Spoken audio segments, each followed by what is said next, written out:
finally have an answer for why it's felt like a whole life, like everyone seems to have that rule book for social interactions and we just don't, and I'm like, why don't I have that?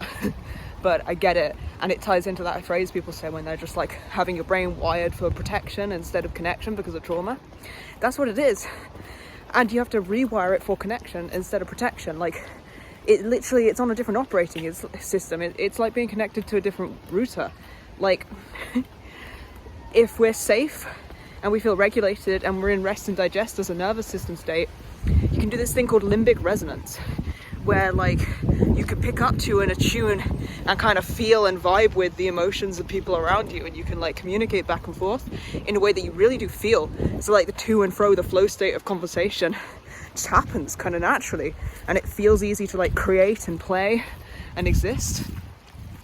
And when you're in a triggered state like fight, flight, freeze, your brain is working on threat detection mode, and it's either shut down into self-criticism or like hyper-vigilant into criticism of others because it thinks it needs to do that to keep you safe, or it thinks you're not safe.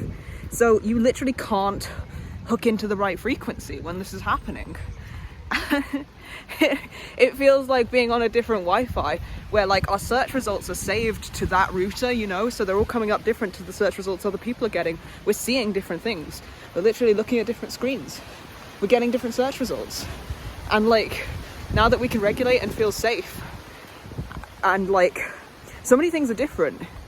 We can allow ourselves and other people to be messy, and that feels okay.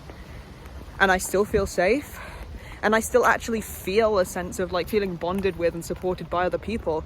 It gets way easier to look for things like counter evidence, for things like my brain thinks we're not safe, so it looks for evidence, and I feel suspicious, and I'm like, what was their motive for doing this? But we can flip it, and then if we feel safe in our nervous system, in our body, I can look for counter evidence to help with this by looking for signals of safety and support in others, and I'm starting to actually like feel that. So I actually feel supported and safe because of other people, and I'm like, oh, that was really sweet, that feels good. I'm like touched by that action instead of being like at myself or others all the time, and it is so cool.